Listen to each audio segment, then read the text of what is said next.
2, 1. What's up, everybody? Welcome into a brand new episode of PFN Daily, your daily NFL news and analysis show here on youtube.com/Pro Football Network. I'm your host, as always, Cody Rourke, video host and NFL analyst here at Pro Football Network. Joined alongside of me to my right is my co-host, a flannel fashion icon here, the lover of Black Rifle coffee, and a man who loves sleeping with his window open, per sources says, in Indiana, where the weather is the way that it is.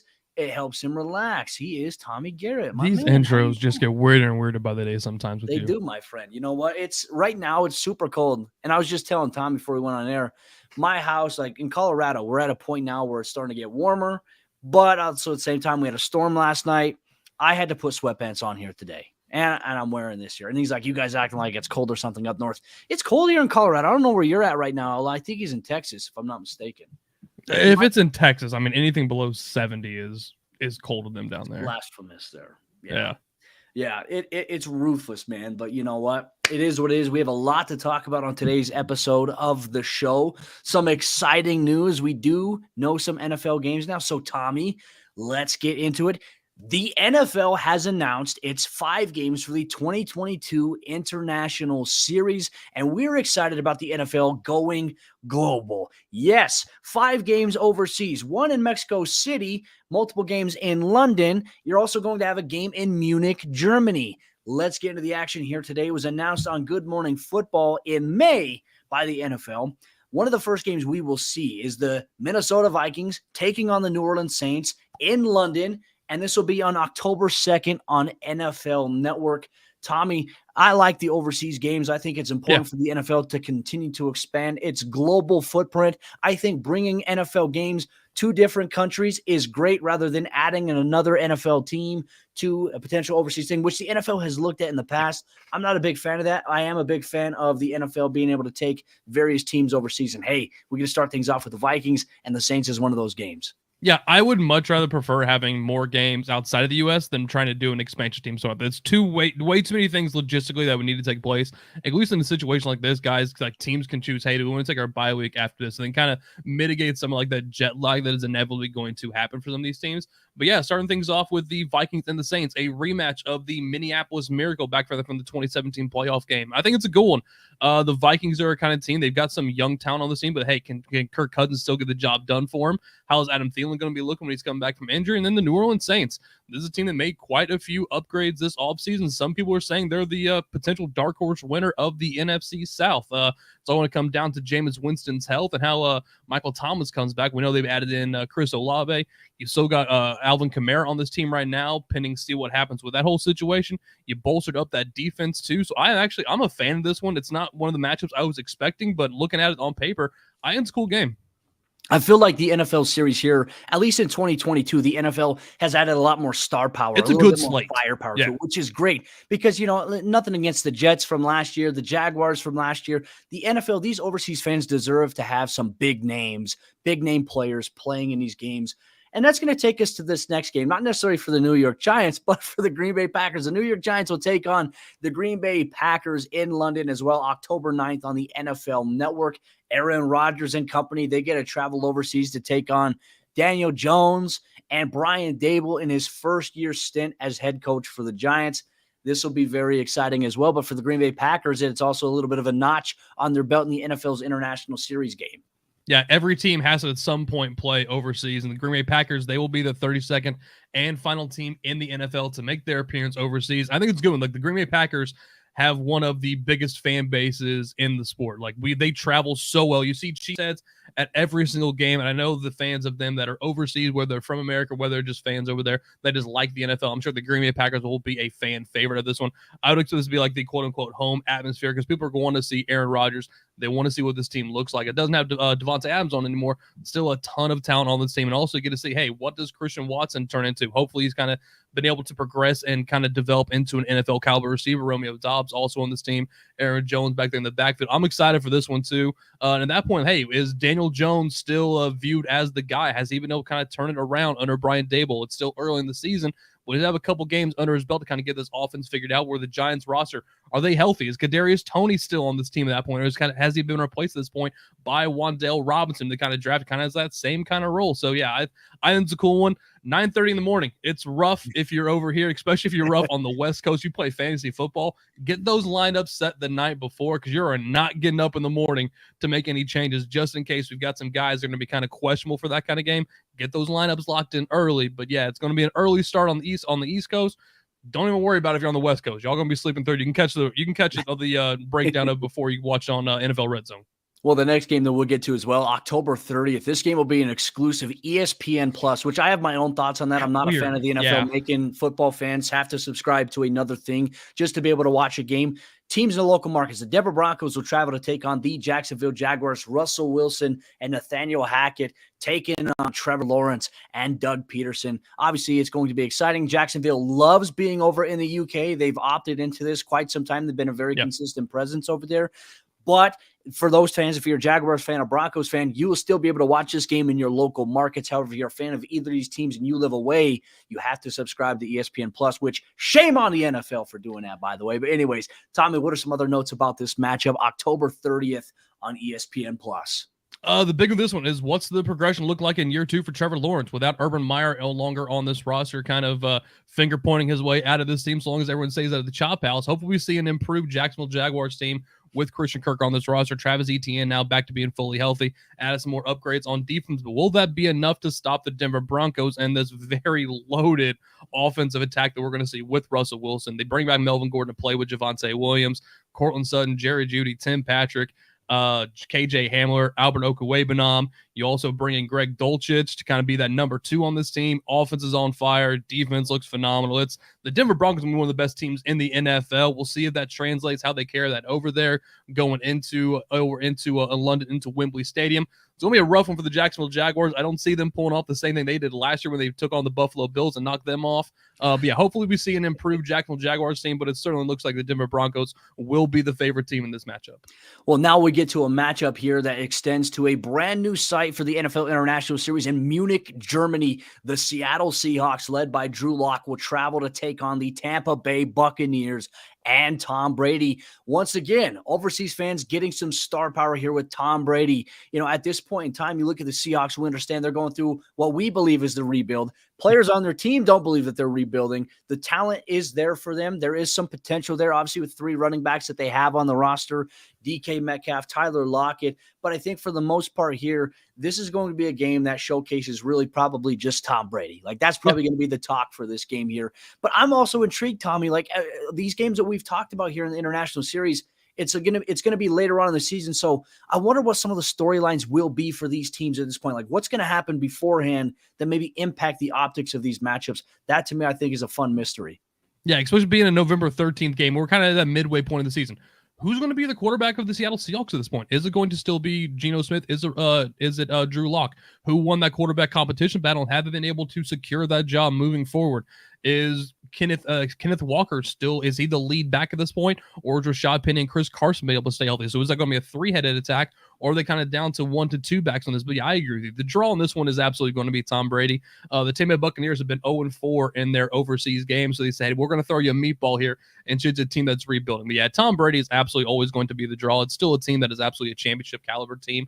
Despite taking a couple knocks during the offseason, during free agency, they lost a couple guys. They were still able to bring back plenty of guys on this roster. As long as Chris Godwin, at this point, should be fully recovered from his ACL tear he suffered last year, the Tampa Bay Buccaneers are going to be a solid team. I'm still going to assuming until he announces retirement, I'm still assuming Gronk's going to be on this roster also at some point.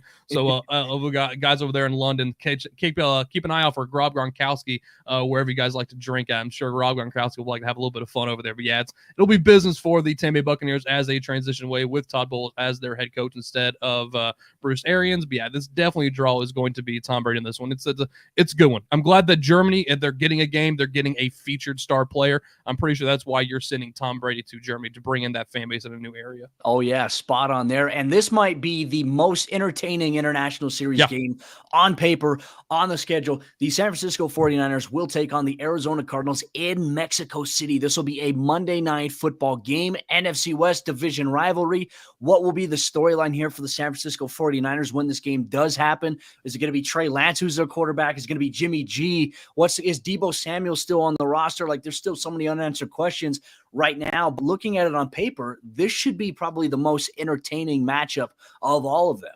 Yeah, it really should be. And also, football fans are going to be able to get a little bit of a treat if you live here in the U.S. With this game being played in Mexico, it'll be an 8:15 kickoff Eastern time, as this game is going to be played on Monday Night Football. Midway through the season at this point, too, on November 22nd, so we will get DeAndre Hopkins back. So this should be, barring injury, a full go offense for the Arizona Cardinals with Kyler Murray, with DeAndre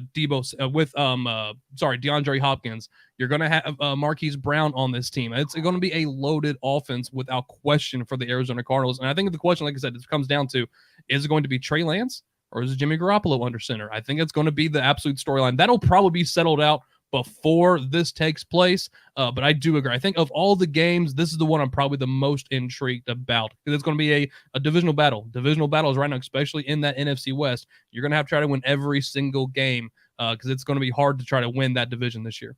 Well, if you're a fan of football in London, Mexico City, or Munich, Germany, let us know your thoughts on the NFL International Series here for 2022 in the YouTube comment section down below. Make sure you smash that like button, hit the subscribe button as well here at Pro Football Network.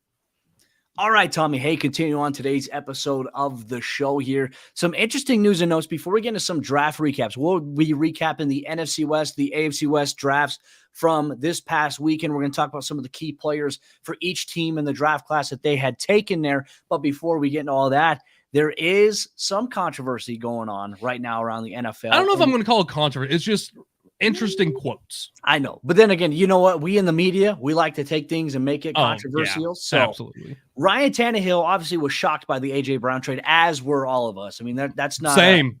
Throw my hand up on that one. But the interesting note in one of his press conferences lately after the NFL draft at the team facility was along the lines for Malik Willis. And he doesn't believe that it is his job to mentor the potential future successor to him in Tennessee here, which is very interesting because for a guy like Ryan Tannehill, we saw him kind of take a step back last season. You know, it was a big kind of transition at first with Downing becoming the new OC there. When you lose Arthur Smith, you lose Jonnu Smith, who was one of your key guys. You lose Corey Davis in 2021. He goes to the New York Jets. Now for them, they try to figure out how to get the offense in rhythm. And then you lose Derrick Henry. And Tannehill was a big part of them winning some of those games without King Henry, which was there. But for him at this point, we saw it in the playoffs. He couldn't do enough in the playoffs against better competition, and that ultimately raised some questions about the future. And now, no more A.J. Brown, no more Julio Jones on this team. You have Bobby Trees, you have Treylon Burks here, and now you have a young quarterback who's going to be behind you learning a little bit, who could be chomping at the bit to get an opportunity. And I tell you what, this is one of those situations, Tommy. Ryan Tannehill struggles at any point. You're going to have fans at Tennessee calling to see Malik Willis. The thing with Malik was like, this is while it wasn't a first round selection, like I know what he would have wanted, it's not a bad situation either, because I think we all can agree, like, these quarterbacks probably need a year behind someone. Is like, there's no reason to throw Malik Willis out there to the fire when you've got to pay Ryan Tannehill all this guaranteed money coming off this contract. He's only got 2 years left of that 4-year deal. But the quote that's kind of stealing the headlines about, he's saying like, look, we're competing against each other, like watching the same tape, we're doing the same drills. I don't think it's my job to mentor him, but if he learns along the way, then it's a great thing. I think that's the thing that people are kind of taking out here, is like, he's saying it's not his job to mentor him. And I think the initial reaction was like, it's kind of taking like the Joe Flacco route to a certain extent, where like they bring in Lamar Jackson, like he doesn't want to mentor him. It's like, then you have the Kurt Warner where he said, look, if you're a quarterback, you need a mentor, call me. And I think that's what's so good about Kurt Warner. He's one of those guys who are mentoring some of these younger quarterbacks. With Ryan Tannehill, I get it. And this is the kind of thing, like, that first glance, I was like, wow, that's kind of a social thing to say. But like, at the same time, it's like, these guys are out there. This is a job. This is a business. And they just brought in the person who is trying to replace them. Like, if you're whatever job you work at in your day-to-day life, if they bring someone in who is expected to be your replacement, are you really going to go out of your way to try to take yourself out of your own job and take food off of your table? So it's like, I can understand where Ryan Tannehill is coming from, especially when he's talking about, like, the kind of got into the depression, how dark it got after that loss last year, kind of needing therapy to come back out of and kind of talking to people. Like, for the first time in his career, like, he felt like it was just in a really down place. And then you bring in the quarterback over top of him, like, could be the next successor. I can understand where he's coming from. Like, I think from the human aspect and just like the thing about what it'd be like in a movie or whatever, you know, like, you want that starter to lead and help that next guy develop. But at the same time, not everyone's wired like that. Like, you've got to have that alpha mentality where you think, I am the best chance this team has to win. Like, I am the best quarterback stepping onto that field. So I understand where he's coming from to a certain extent. Like, I don't necessarily think I would want to train my next guy up. Like I said, if he learns along the way, great. But at the same time, like I said, they're competing against each other for that starting job. There's only 32 of these in the world. There's only 32 places you can be a starting quarterback in the NFL. And if Ryan Tannehill loses that shot because he helped Malik Willis so much, then he's probably going to have to think about that one for a little while.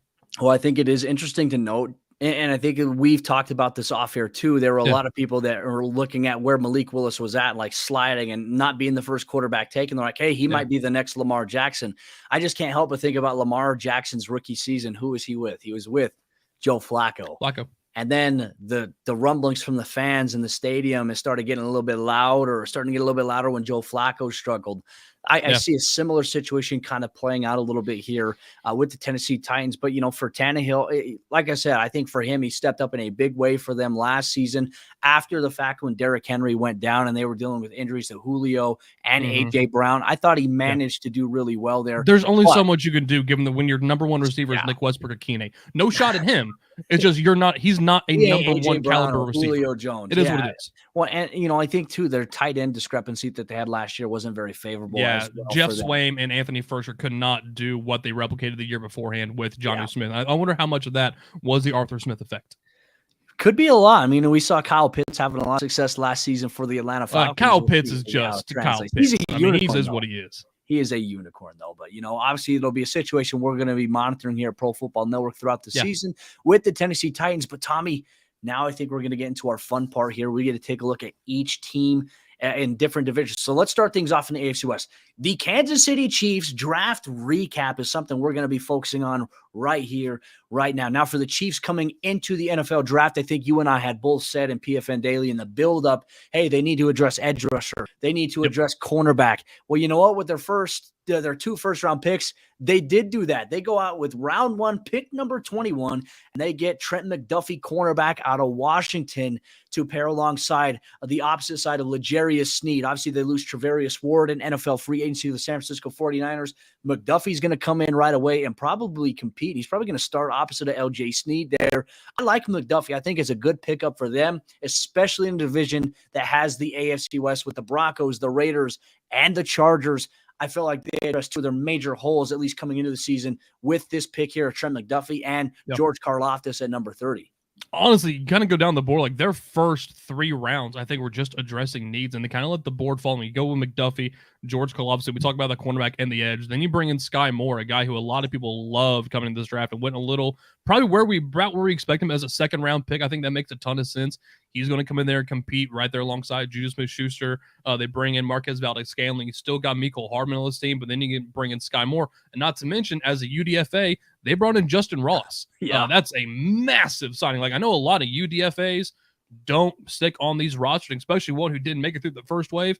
Justin Ross is going to stick on this roster. I'm telling you guys right now, like, he is good. Like, I'm comfortable with his medicals. I know the Chiefs have said they're comfortable with his medicals. It was like, for me, like when he got to the 6th and the 7th round, you can't tell me he didn't have more upside than some of these other cats that they were out there drafting, hoping they just make a stick on the special teams. Like, Justin Ross is a game changer. Like, he has been that since he was at Clemson. Barring the injuries, I hope this guy goes out there and balls out and proves a ton of people wrong that passed on him during the NFL draft.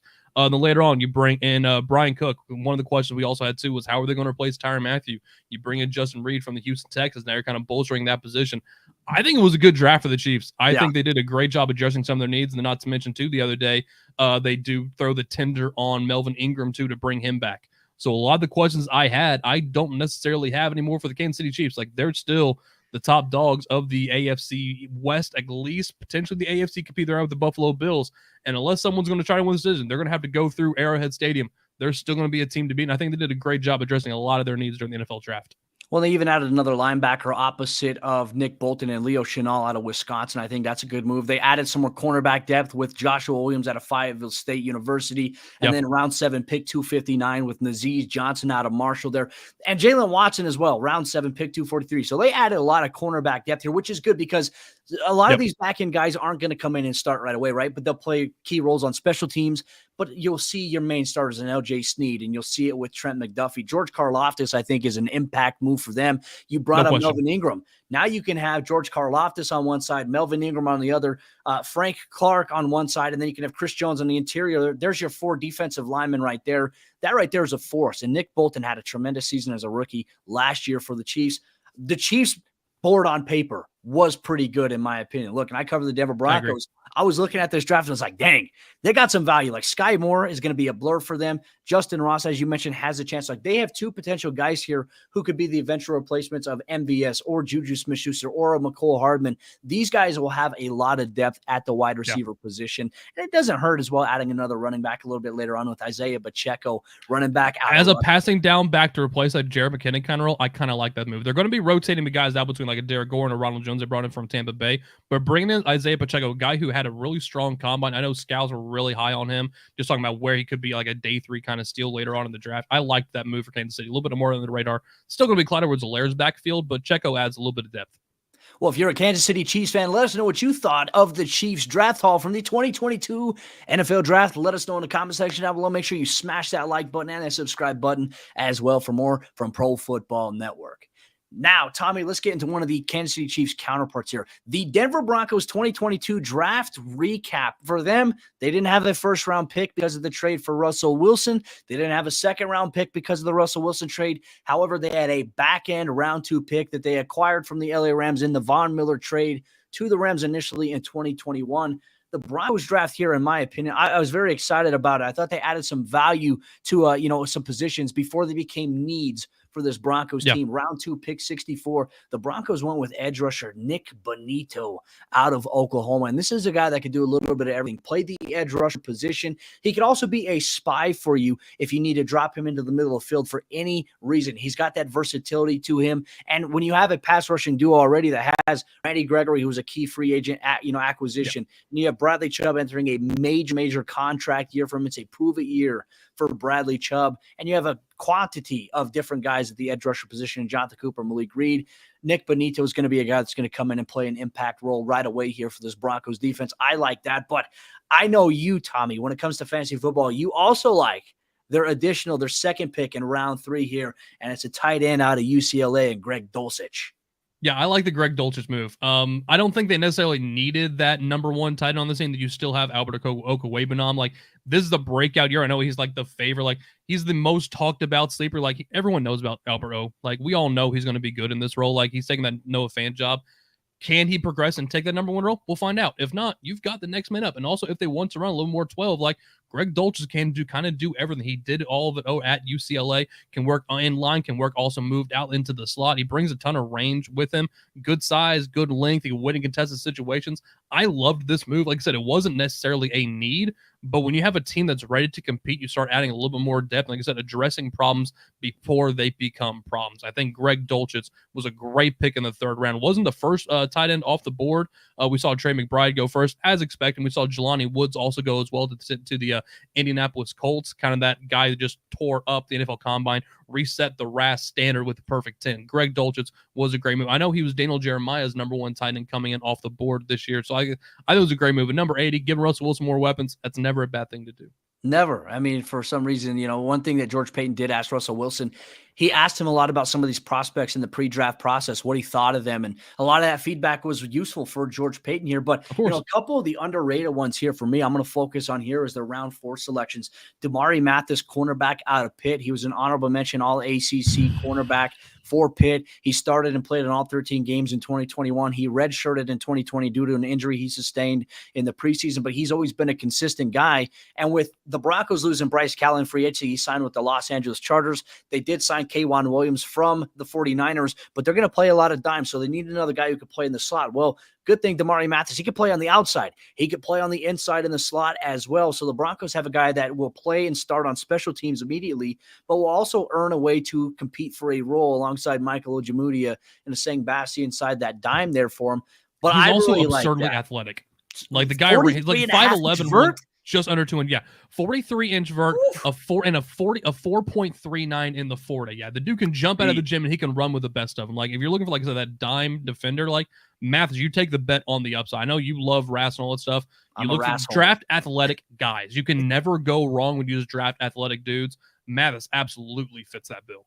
Well, the other pick I liked in round 4 was that 116 right after the Mathis pick. And this is the pick that the Broncos had envisioning in terms of replacing Shelby Harris, who they traded to Seattle for Russell Wilson here. And that is Iowa State's defensive lineman, Ioma Uwazurike. And look, the Broncos have the first team NFL All-Pro, hard to pronounce names on their roster. Not kidding. Albert O and Ioma Uwazurike. But for him, he can play the 5 tech. He can play a 4-eye. He can play the 3. He can do a lot of everything. And he's athletic on the interior, and he's very strong. So I think the Broncos have their replacement. He'll probably get the start opposite of Draymond Jones, and then you're going to have Mike Purcell and you're going to have DJ Jones, either one of those guys starting at that 0 or the 1 tech, primarily in the Broncos base defense.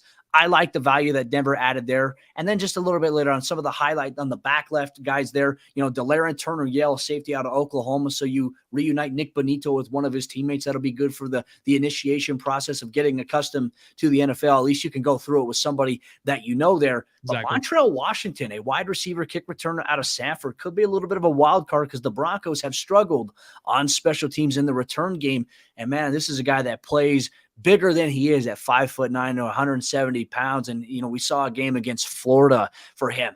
Let's get this. He had 10 catches, 124 yards and a touchdown. He had 1 pass attempt, 1 completion for 16 yards. He had 3 rushing attempts for 19 yards and 1 touchdown. And then he also had 5 kick returns for 179 total yards and 1 touchdown, including a 98-yard kick return touchdown against Florida. And a lot of Florida players said, hey, that guy was the toughest guy we played against all season. So the Broncos had a little bit of a wild card there. And he can maybe play that backup role there. He can be what KJ Hamler is in this Broncos offense. If something happens with KJ Hamler, who's coming off of an ACL recovery, he can fit into that prototype as to what the Broncos want to do with KJ with a guy like Washington. So, Tommy, I was a big fan of the Broncos draft class this year. It's hard to get luxury picks in a sense when you don't have a first and a second round pick. You do. You had a first and second round pick, and you drafted Russell Wilson. Russell Wilson was a great first and second round pick. Pretty good first second round pick. There. I think any team would take that has questions at quarterback. But Broncos country, let us know what you thought down below of the Denver Broncos 2022 draft class. Comment section down below. Smash that like button and that subscribe button here at Pro Football Network. Now let's talk about the Los Angeles Chargers 2022 draft recap. And I tell you what, for a team that has Justin Herbert in this division, and he's on a rookie deal, and he's lighting it up in a very transcendent first 2 seasons in the National Football League, the Los Angeles Chargers continue to get better and better. And look, the offseason was huge for them, adding J.C. Jackson, adding Khalil Mack to the defense, and now you can add Bryce Callahan inside that slot and that nickel, which will allow J.C. Jackson to play the outside. It'll also allow Asante Samuel Jr. to probably get the start on the opposite outside, or they could start Bryce Callahan out there too. He could play either of those positions, and then they go out in the NFL draft. You know what they do? They load up. They bring some interior help for Justin Herbert. Zion Johnson, round 1 pick, number 17, offensive lineman out of Boston College. He more than likely will project to be placed alongside Rashad Penny. And I tell you what, that's a good security blanket right there to protect your franchise quarterback that's probably going to reset the contract market here in a year or so. Yeah, the biggest need for them was just that addressing that right side of the offensive line. Whether they want to keep Zion on that right-hand side and move him over to the left, I don't care what they do. They just added more depth to this team. You kind of shuffle some guys around if you want to. Like, this was the need they needed to address. There weren't many other things. Like, they've done a great job these past couple draft cycles, these past couple free agency cycles of addressing a lot of needs. Like, it was kind of just get the guard and then find out whatever else falls at that point. I know later on in the draft, looking at round 3, you bring in JT Woods, a safety out of Baylor, like that move a lot. And then honestly, in round 4, I loved this pick. We talk about this one. Look, Isaiah Spiller. I still love Isaiah Spiller. I understand he didn't test well. I get it. But the dude is way better than what you're ever looking at just in terms of a 40-yard time. Like, 6 foot, 217. The guy can dance out there on the outside. Fantastic footwork in the middle. He's a receiving back. Like, not just that, like, if you want to have Austin Eckler on the field, great. If you don't have Austin Eckler on the field and you want to sub him out with someone, Isaiah Spiller can be that number 2 on this team, and the offense doesn't need to change. Like, he doesn't bring the same explosive level, but in terms of running backs on tape, you're going to have a hard time finding a better running back on tape than Isaiah Spiller. Like I said, he fell a little bit because of his of his testing metrics. Like I said, you bring in a willing pass blocker, a guy who can work both as a running back and also as a receiver to be that number 2, because Joshua Kelly, Justin Jackson no longer on the team. I think it was Larry Roundtree is also on this roster too. Yeah. They don't have a ton of options behind this. So to bring in someone with such a high upside with Isaiah Spiller in the 4th round, I was a massive fan of this pick. Well, I think it's also a good security blanket as well because, for Austin Eckler, he's dealt with some soft tissue muscle injuries the last couple of seasons. And his hamstring literally ripped off the bone a Dude. couple years ago, which heebie-jeebies shivers up their You've spine. ever I pulled can't your imagine hamstring? that. Hurts, but just hearing ripping the hamstring off the bone that's pain-inducing just right now talking about it here. But I think Isaiah Spiller probably, we talk about Zion Johnson. Offensive linemen don't always get the credit, for NFL success. You see running backs, quarterbacks having all the success.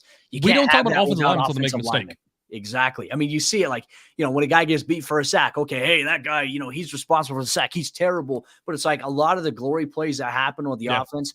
Thank the offensive lineman for that. The big hoggies deserve some love. You win in the trenches. If Justin Herbert doesn't have time, the Chargers aren't a good team. My favorite pick was the Isaiah Spiller pick for them. I think Zion Johnson will come in. He'll start right away. He'll contribute. Obviously, you have Mike Williams, Keenan Allen. And look, we were even saying in the mock draft process building up to it, hey, you know what? I wouldn't be shocked if the Chargers, they had cornerback and Derek Stingley. Obviously, he went a lot earlier than maybe the Chargers were anticipating. That didn't work out. That didn't work out as well, which goes to show like mock drafts, we have no idea. The draft is a crapshoot in a sense, but we even had them taking a receiver at sometimes too. And they're like, oh, why would they take a receiver? They have Josh Palmer and Jalen Guyton. And here's my premise here with the Chargers. Look, and I know Chargers fans are going to watch this. They're probably going to catch this on Wildfire. Those guys have a lot of potential. They have impact potential there. But those guys are widely unproven as true number 3 guys. They have to step up in order to do it because, look, you have Mike Williams locked up on a 3-year deal. Keenan Allen, there's going to be some questions about when his contract is up and what you're going to do with that, especially when you have to pay Justin Herbert fully loaded. You do add Gerald Everett, though, at the tight end position. You can't go wrong there. But in my opinion, I still think they need a true solidified number 3. And these guys, Jalen Guyton, Josh Palmer, maybe they can become that. I think they could be. No question about it. Like I said, these guys are unproven as number 3. So is every rookie that comes into this damn draft class. Like all these guys, we got to find out what you've got. And if they think they really, truly do have 2 guys that could be great in Jalen Guyton or Josh Palmer, go for it. Because these guys have had flash. They just probably need more opportunities. But if the draft would have fallen to where someone would have been in their range, hey, like, yeah, he is a true upside style player in a very wide receiver deep class, then it would have made sense. No one was saying you need to reach for wide receiver. Justin Herbert doesn't need that. He's got plenty of weapons already. But if you're trying to keep up with the Mahomeses and trying to keep up with the Russell Wilsons, where they're adding tons and tons of playmakers to these guys, it would have made sense if you want to give Justin Herbert another weapon. No one's going to say no just to giving Herbert more options in the passing game. So like I said, if the draft would have fallen to him, I could see it. But like I said, this is by no means us saying Guyton and Palmer can't progress to be that number 3. I hope they do. I hope they go out there and ball out. It's one of those things. But like I said, if the draft would have fallen, we could have seen this take place.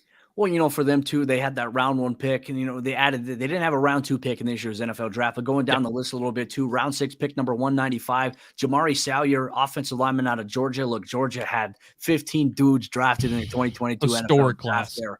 They had a strong, obviously, rushing attack. They had a strong offense, very strong defense. So maybe this is a guy that could potentially play some offensive tackle for them in the future, maybe on that right side. I know that's a question. They add Jasir Taylor, DB out of Wake Forest. I'm a big Wake Forest guy. Wake Forest always has some dynamic playmakers at the skill player positions. There's that. But then round 7, pick 260, this was interesting. Xander Horvath, he's a fullback out of Purdue. The Chargers going with a fullback in this offense. I don't see what use there would be, but I imagine he'll probably be a special teams guy for him. More than likely. I mean, look, we kind of see some of these offenses where they love to bring that fullback in there and just give yourself another rusher, another run blocker. I know Kyle Juszczyk is so important to how the 49ers want to operate. Now the Pittsburgh Steelers, they'll bring in Derek Watt, or you can also now bring in Connor Hayward if you want to get that same kind of role. It's never a bad option. We're going to bring in just that extra run blocker if you're trying to punch something in, especially when you don't have a running back who is a massive, like physically imposing guy. Like if you want to look at Isaiah Spiller or Austin Eckler, like Austin Eckler, pound for pound, might be the strongest dude in the NFL. Like I know God, who did we used to call Muscle Hamster? Who was that Barton. running back? Doug Barton. Like he would be the new version of Muscle Hamster, just given how yoked he is. He defies gravity, though. Austin Eckler does. He does the one-handed pull-ups and stuff like that. I know. He's a freaking machine, stupid. Man. That's what I'm saying. Like it's one thing to be strong for pound. When you're still trying to meet in the hole, it's 3rd and goal on the 2 and you got to punch something in, it's not a bad option to have a little bit of extra girth back there behind you with a fullback. I could see him making moves, probably, like I said, more of like a special teamer kind of guy. Like I said, give him a little bit more options, another wrinkle in the offense. Imagine some 21 personnel with Austin Eckler and Spiller on the field at the same time together with Justin Herbert. Double Texas angle routes, things like that. I mean, they good can luck get very for a linebacker. One guy can run a swing route to the flat, a bubble, or an arrow to the flat. The other guy can run an angle route. I mean, just wear your Nikes if you're a linebacker. You're going to be running around the field all day. Good luck. It'll be a track meet. But if you're a Los Angeles Chargers fan, let us know what you thought about the LA Chargers 2022 draft class down below the YouTube comment section. Make sure you like and hit that subscribe button as well for more daily NFL news, content, and coverage here at Pro Football Network. Now, Tommy, we're going to transition now. Let's talk about the Las Vegas Raiders 2022 draft recap for them. Obviously, no round 1 pick for them, no round 2 pick for them because their 1st and 2nd round addition was Devontae Adams. Drafted Devontae Adams. That was a great pickup for them, by the way, to add to this arsenal with Derek Carr, Darren Waller, Hunter Renfrow, Bryan Edwards. You know, for the Raiders, there was a lot of questions for them right before the NFL draft. They declined the 5th-year options on Josh Jacobs, Clell Farrell, Jonathan Abram. And so this year in the NFL draft, new regime under Dave Ziegler and now Josh McDaniels. Round 3, pick number 90, the Las Vegas Raiders, they selected Dylan Parham, an offensive guard out of Memphis. Now, for the offensive line, the run game is going to be very crucial for this Raiders team going into 2022, and Josh Jacobs will have a chance to audition and prove that he should be extended by the organization. You do get Kenyon Drake back, who suffered that freak injury where he broke his ankle and had to be carted off and had surgery. He should be up to par and up to standard there. But you know what? They also brought in a little bit of competition. Round 4, pick 122, and Zamir White, running back out of Georgia as well. This is definitely not your typical Las Vegas Raiders draft that we've seen. Like we said, they didn't get the luxury of a 1st and 2nd round pick. I mean, on paper, I felt like the Raiders actually had a pretty decent draft here. I feel like saying this is not the typical Raiders draft is a vast improvement, given what we've seen with some of these. It's a massive compliment too, by the way, Raiders Nation. Don't take that the wrong way. Massive compliment. I think this was a great draft if you were a Raiders fan. Dylan Parham, I think it's an interesting one. He's a very versatile offensive lineman. Took both reps at guard and tackle, and also went to the Senior Bowl as well. More than likely going to fill in at guard alongside Andre James and Colton Miller. I think it's a good pick. Like I said, you need some additional help up there on that offensive line because this is a team that still wants to run the ball. Despite you have Derek Carr on this team, they still want to have that presence on the ground and kind of control the pace on there. So that's why I actually loved the pick of Zamir White.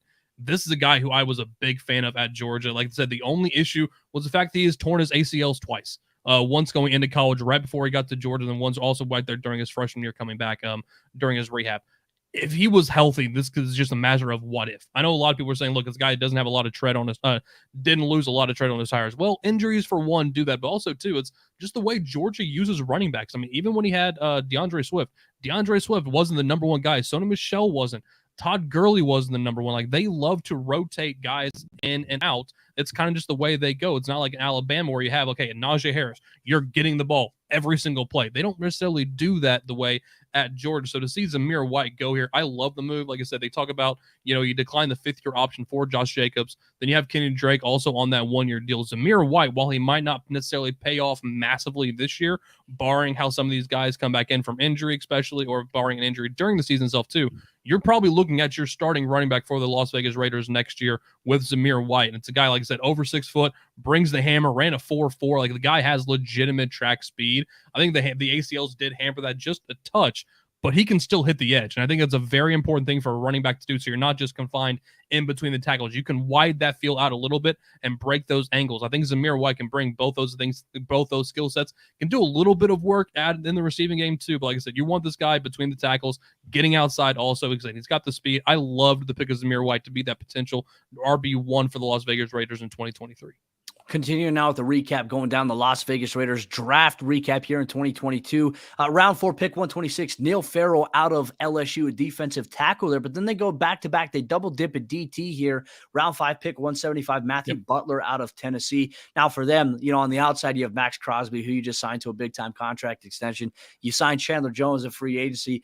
realistically, if the Raiders can plug that interior, obviously with Clell Farrell, the expectations weren't really met by him. If you can find one of these guys to grow and develop maybe for a season and plug in there, and the Raiders can be a force on the defensive side of the ball, especially with Patrick Graham coming over as their DC from the New York Giants, this is a team that could make some noise defensively. I don't think, like we were talking about the AFC West, I don't feel like the Raiders are being talked about as much as some of the other teams are. But I think the West is going to be an absolute bloodbath here in 2022. And I think a lot of NFL fans that are watching this video here, Tommy, I think that they'll agree with us there. So if you are a Las Vegas Raiders fan, let us know down below the YouTube comment section what you thought of the Las Vegas Raiders 2022 NFL Draft. How do you feel about the direction under Dave Ziegler and Josh McDaniels here for this Las Vegas Raiders football team? Something to keep an eye on.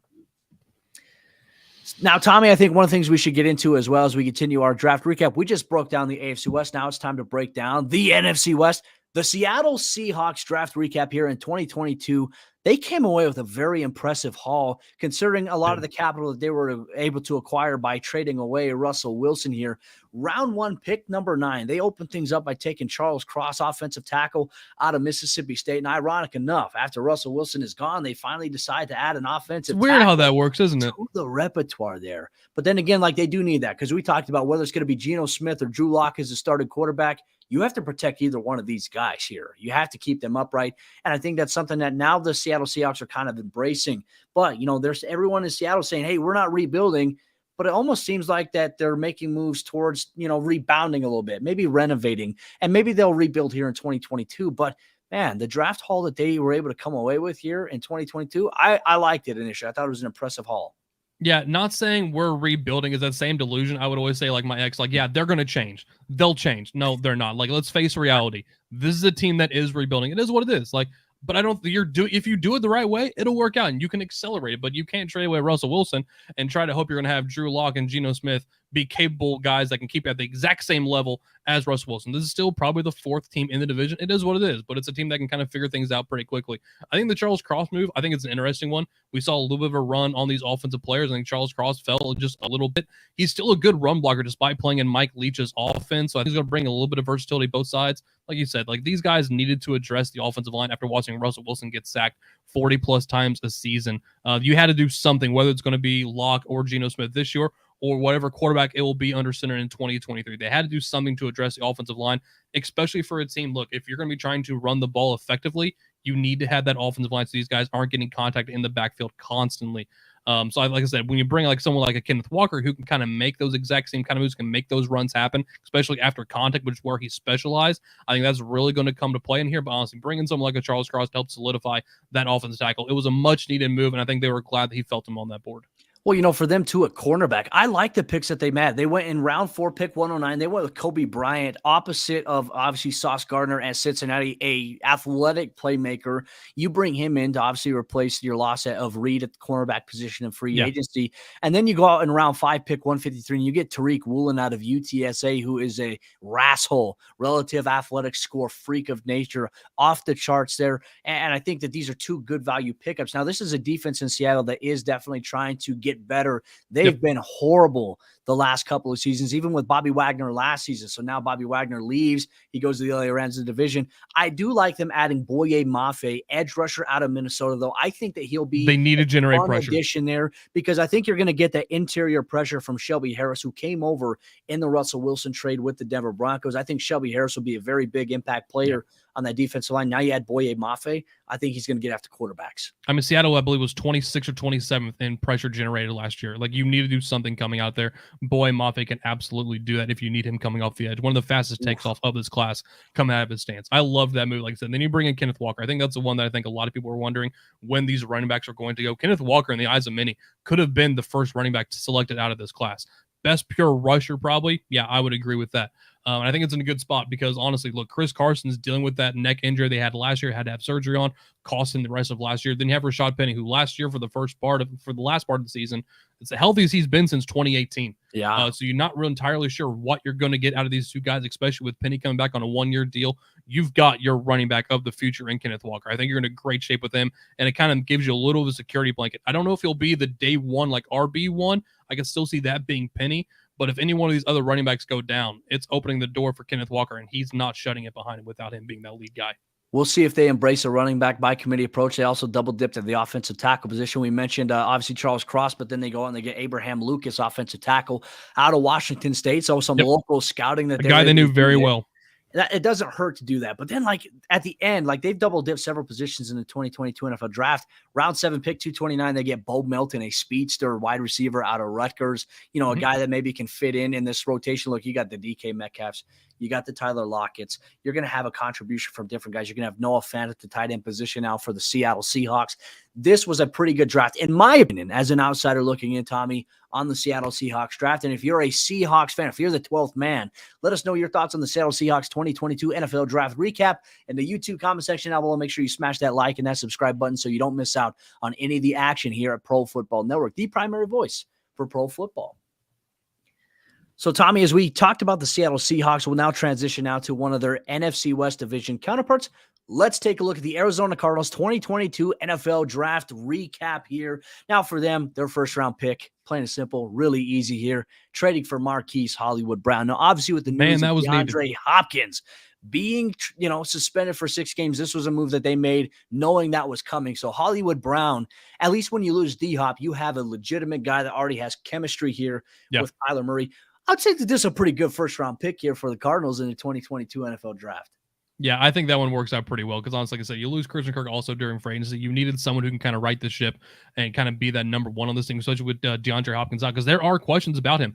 Did not play well last year, despite having a fantastic first year with him after they traded for him for David Johnson. Like I said, injuries kind of took his toll on him, and then Kyler Murray didn't play as well when you have DeAndre Hopkins on the field. I know, shocker. No one would have seen that coming when you don't have DeAndre Hopkins on the field. The quarterback doesn't play well, but Kyler was also banged up too. Yeah. He's been dealing with some shoulder injuries and also ankle injuries these past couple of years, so hopefully he stays healthy because I know he wants that because he's trying to secure the bag also. He needs that contract, so you bring in Marquise Brown, a guy that he knew out of Oklahoma State. He also had a fantastic season that final year they were together. I love the move, and it turned out to be an extremely needed move as well. And they weren't done bringing in pass catchers too, because with their first pick in the second round, you bring in the tight end one of this class with Trey McBride, the tight end out of Colorado State. So despite re-signing, Zach Ertz to a 3-year deal, you also have Max Williams on this team. You bring in Trey McBride, and I think from day one, I would not be surprised they start moving him as a more of a big slot kind of guy, because that kind of allows him to learn the passing situations more so while he's learning the run blocking kind of technique at the exact same time. He's a guy you want to use in the red zone. He can also be used kind of all over the field. So I would not be surprised, especially until DeAndre Hopkins comes back, to see a little bit more 12 personnel on this team.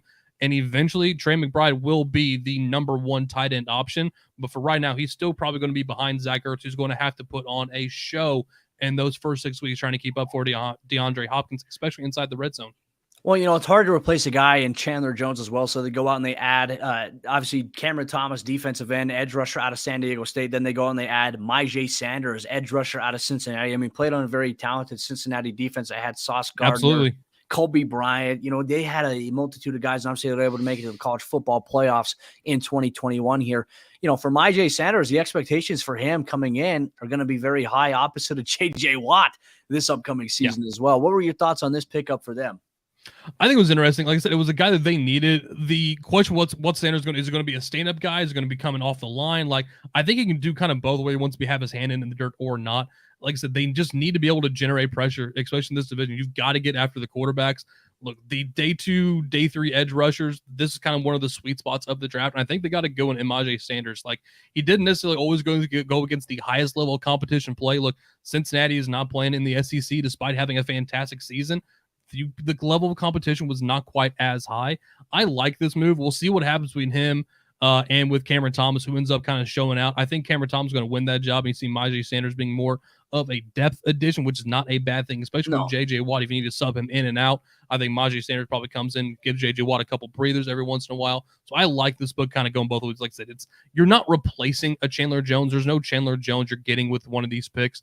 He's not going to have that impact he had in week 1, that's for sure, with those 5 sacks. But I said I still like the addition at pick 100. Myjai Sanders, add a little bit of depth. I like that one. And also in round 6, bring in Kyante Ingram. This is a really interesting one. A guy who didn't really do that much when he was at Texas, looked a lot better when he went to USC. They needed someone with some size. Benjamin doesn't bring that. He's more of a traditional, like, passing down kind of style back. At 6 foot, 221 pounds. I think Kyante Ingram, fantastic pick. Oh, yeah. Well, the thing that I took away from Steve Keim as well during the NFL draft, one thing he said, he told J.J. Watt that both, Cameron Thomas and Myjai Sanders, they're going to be following him around like puppies, like little Wouldn't puppies. you?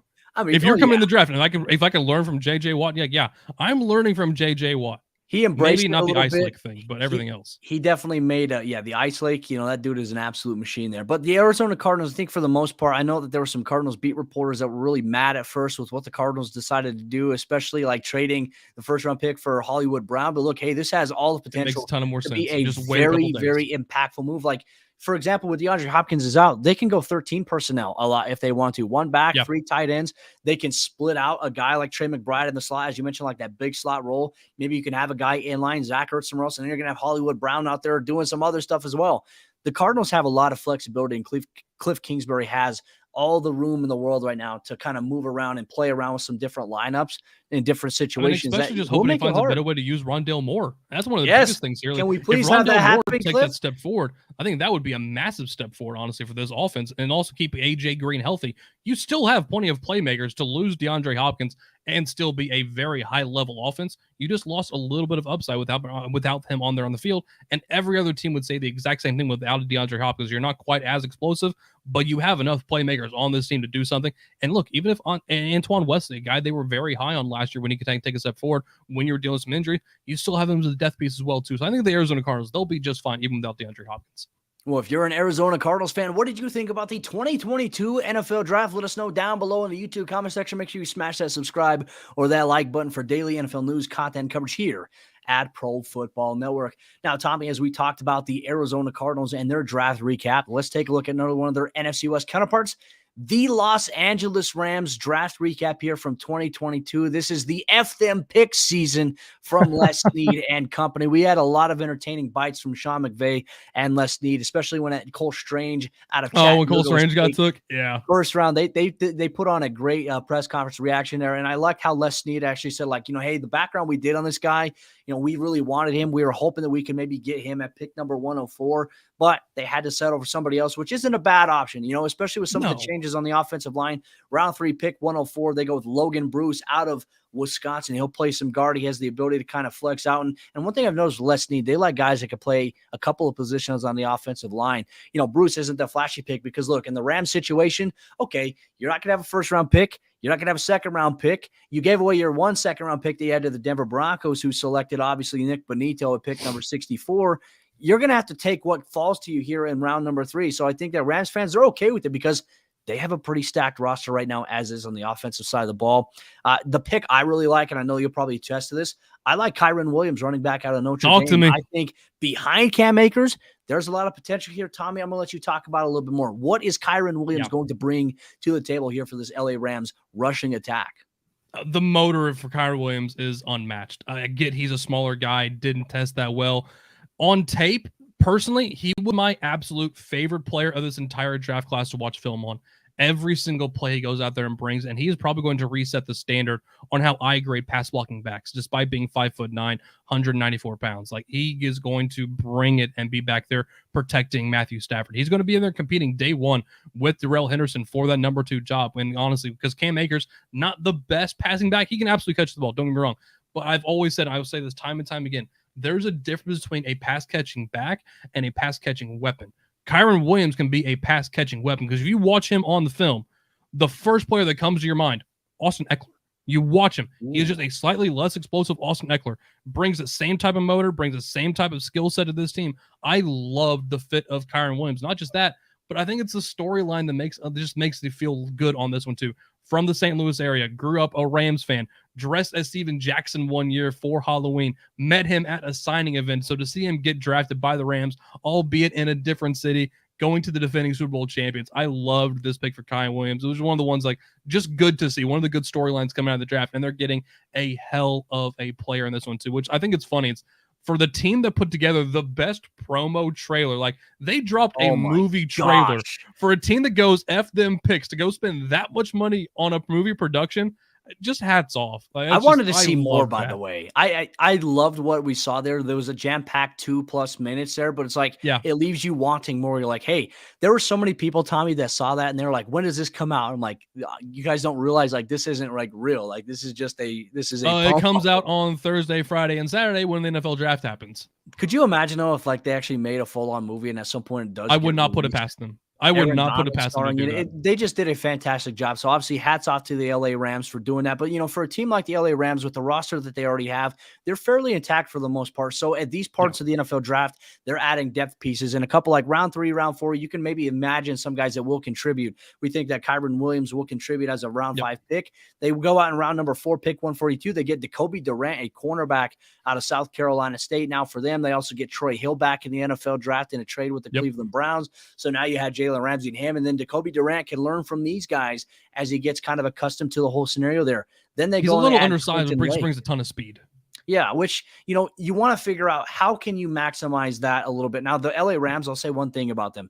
They lost a ton of their coaches on the offense and defensive side of the ball to different jobs and promotions. This is what happens when you win. It's what happens when Nick Saban down in Alabama. You win, you're successful. All of a sudden, those guys become hot commodities on the coaching circle. You shook hands with Nick Saban once, you're a head coach. You had coffee with Sean McVay once, you're a head coach in the NFL. Yep.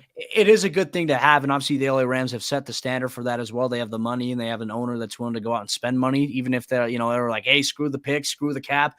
We got this to round out their draft class. Quentin Lake, safety at 211 for them, 212. Darian Kendrick, a cornerback out of Georgia. Once again, another Georgia guy drafted, 15 of them to be exact, in the 2022 NFL draft. That is ridiculous. Daniel Hardy at defensive end. Russ Yeast, another safety out of Kansas State. And then A.J. Akuri, an offensive tackle out of Michigan State, a guy that's going to develop a little bit on their roster, and we'll see if he turns out to be something. But Tommy, for the defending Super Bowl champions, the Los Angeles Rams have a lot riding on the 2022 NFL season with Matthew Stafford back on a new contract extension, signing Allen Robinson. We'll see what happens with OBJ here, but the LA Rams are in a prime position to be favorites to repeat here in 2022. If you are a Rams house fanatic, make sure you let us know in the comment section down below what you thought of the draft class down below. Like the video and subscribe here, Pro Football Network, for more daily NFL news content and coverage.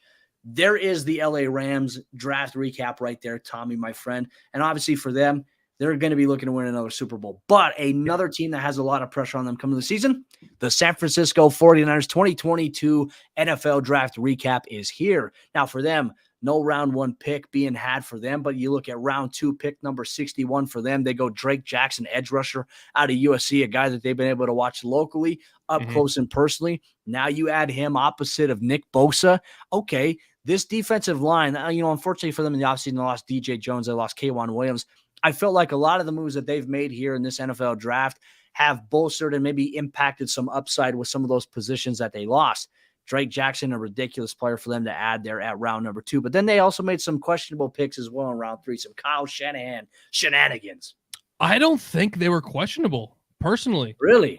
Like Tyrion Davis-Price, like TDP coming out of LSU, was not my highest graded running back of this class. But if we look at who they have on this depth chart right now, right? So you have Elijah Mitchell, then you have Jeff Wilson, JaMychal Hasty. Trey Sermon is dead. Like, I don't think this guy is seeing the ball at all any point.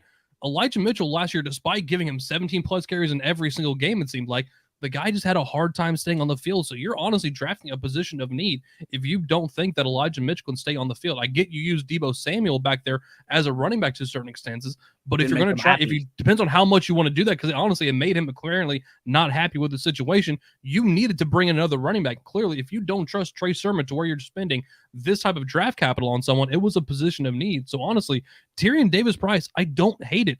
And that's kind of the same thing with Danny Gray out of SMU. I know you love your SMU guys. I do. Especially your receivers. Like, he can get a little stronger with his hands, but honestly, look, 32-inch arms, 6 foot, 186 pounds, a little wiry. But what does Kyle Shanahan love?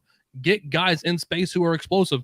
4.33 in the 40-yard dash. That dude can fly. It also gives you a little bit of assurance, depending on what happens with Deebo Samuel. You still have Brandon Ayuk on the team. So honestly, I don't mind adding more playmakers to this offense. So as much as I think the Tyrion Davis-Price might have been a little bit of a surprise, Danny Gray in the 3rd round might end up surprising a ton of people this year if he gets reps on the field. Well, one of the things we talked about as well, the 49ers, one of the big storylines throughout this entire offseason, even before the NFL draft, are they going to trade Jimmy Garoppolo away? Well, as of the time that we're recording this, that has not yet happened. So a lot of people have questions. Is it going to be Trey Lance in 2022? Is it going to be Jimmy G? I have no idea. Is it going to be Brock Purdy, quarterback at Iowa State? I'm just joking. It's not going to happen. Obviously, for him, he's going to come in and learn the system. But could you imagine a situation, Tommy, like the NFL? I've learned that to expect the unexpected here. Like Brock Purdy goes round 7, pick 262 here. Okay, that's cool and all. We don't ever envision him ever playing a down for the 49ers except in the preseason or in a late blowout situation. But watch him be one of those guys that comes into the Kyle Shanahan system, picks it up, and all of a sudden just lights it up.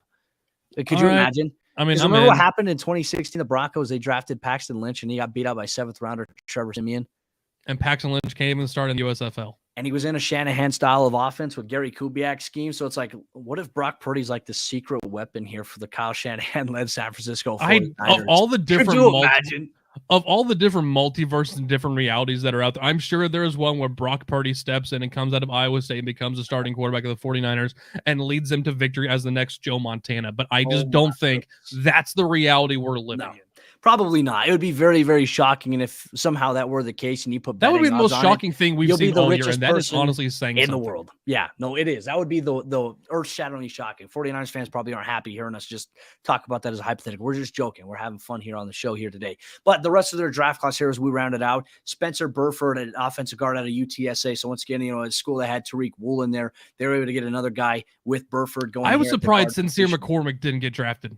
I was surprised he did not get picked up. He didn't get picked up as a undrafted free agent, a running back coming out of UTSA. I was surprised he didn't get nothing happened with him. Now, you would have been surprised. Maybe the 49ers would have picked him up as a UDFA, but they didn't. So, unfortunately, we'll have that conversation another day. Going down, they had Samuel Womack, a cornerback out of Toledo that they added in round number 5, pick 172. And then they add more offensive tackle help here with Nick Zelch out of Fordham. He's an offensive tackle there. That spelling is how you say Zelch?